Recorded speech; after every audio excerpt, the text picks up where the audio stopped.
Most of what runs your life is fake. Not fake like doesn't matter, but fake like exists only because enough people agree to pretend.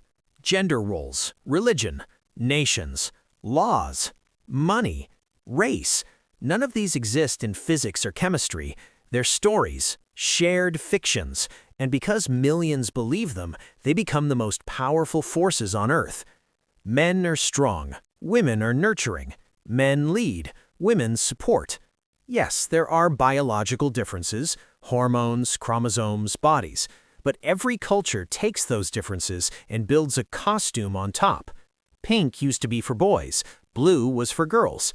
That flipped less than a century ago. High heels were invented for men.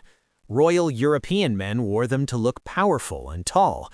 Secretaries were exclusively male. Cheerleading started as a men's sport. Everything you think is naturally gendered, it wasn't always this way. Gender roles aren't destiny. They're scripts you inherited. Costume, religion, stories we keep passing down. Religion is humanity's oldest operating system. Before governments or money, we had gods, stories that explained the sun, death, morality, the afterlife. You think your religion is the true one. So does everyone else about theirs. Every faith believes it's the obvious answer. If you and I believe the same God is watching us, suddenly we can agree on rules. We can build temples, start wars, form civilizations. Belief binds strangers together. Billions of people still organize their lives around books written by people who thought disease came from spirits. Their words still control what you eat, who you marry, what you do on weekends. What is a country, really? You can point to land, but that land existed long before anyone called it America or India. A nation is a story millions of people agree to believe. You'll never meet almost any of your fellow citizens, but if they share your passport, they're suddenly us. Empires that felt eternal are now Wikipedia pages. The Ottoman Empire felt permanent to millions. Now it's a history lesson. Nations are imaginary, but people kill and die for them every day, based entirely on which side of an imaginary line you were born. Murder is wrong. Why? Physics doesn't care. Animals kill all the time. Laws are rules someone wrote down, backed by the threat of force. We wrap laws in rituals, robes, courts, legal language.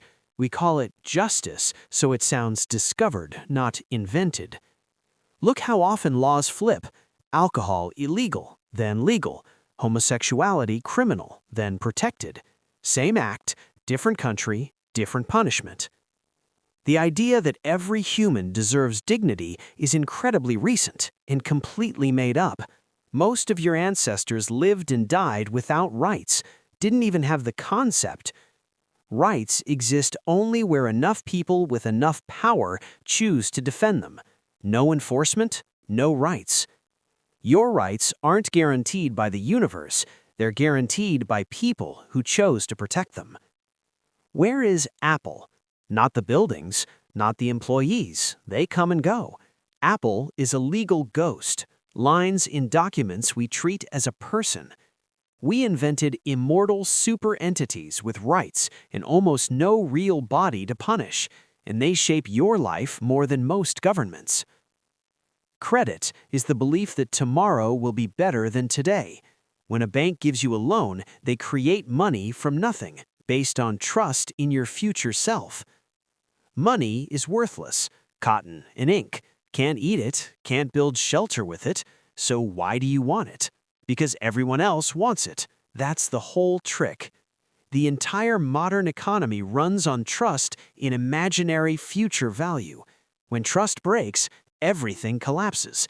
That's what recessions are, mass crises of imagination. We've built civilization on mandatory optimism. The system requires believing in endless growth. Stop believing, everything falls apart. Capitalism, communism, socialism, liberalism, none are laws of nature. They're competing stories about how society should work. Can't prove any of them correct scientifically. Most people don't choose their ideology. They absorb whatever's normal, where and when they were born, then treat it as obvious truth. Social hierarchies. Some people are just better than others. Every society in history believed this. Kings above peasants, nobles above commoners, all made up. We replaced divine right with meritocracy, the idea that the pyramid reflects pure talent, but the pyramid didn't change shape, just got a fresh coat of paint.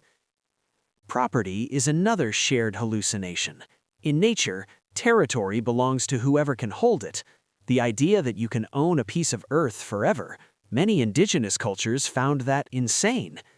What you own is whatever everyone else agrees not to take from you, backed by the threat of violence. Property rights aren't natural. They're a story we all decided to believe. Race seems obviously real. You can see it, different colors, different features. But genetically, there's more variation within so-called races than between them. The modern concept of race is only a few centuries old, invented to justify colonialism and slavery. Europeans needed a story explaining why it was okay to enslave millions. The categories are fiction, the consequences are not. We invented a story and then got trapped in the world that story built.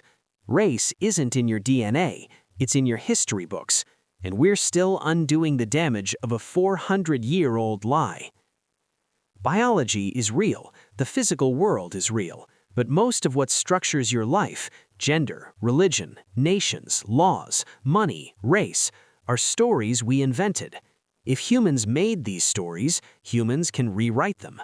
The question isn't, is it real? The question is this story worth believing, and who serves?